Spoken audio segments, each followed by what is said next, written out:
Qayqa is a novel in the genre of magic realism about a young man who has to find himself, and it's set in quite a magical world, so I use a lot of metaphors to depict his journey of finding himself.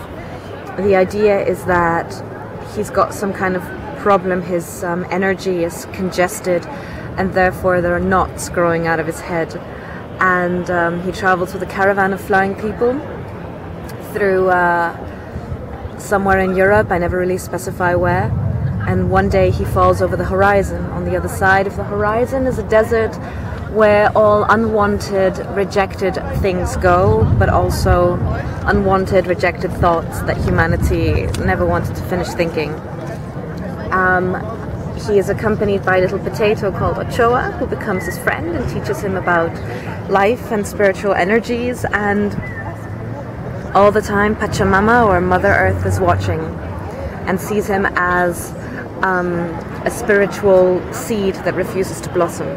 In writing Qayqa, I used a lot of the shamanic but also philosophical ideas of the Incas and the Quechua people of the Andes of Peru.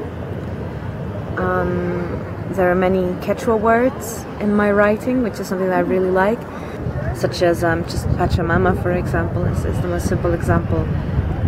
The fact that Mother Earth is a living creature, a creature who plays an important role in the book and can speak and can react to the people living on her. Just that is obviously quite deeply embedded in the beliefs of the people of the Andes, and therefore also deeply embedded in my writing.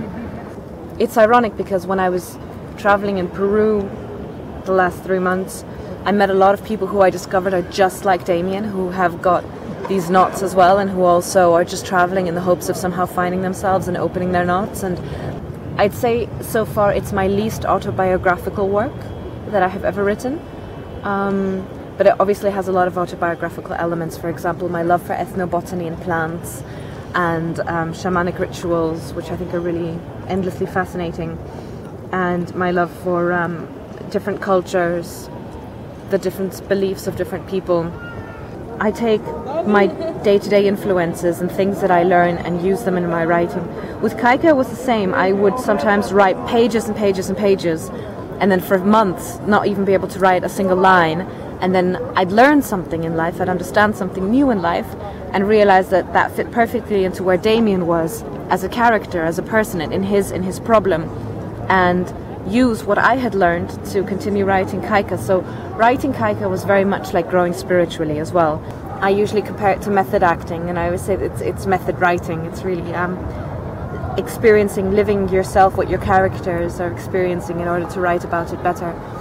While I was writing Qayqa, I really discovered my writer's voice, and I discovered it to be deeply South American. I hadn't thought that.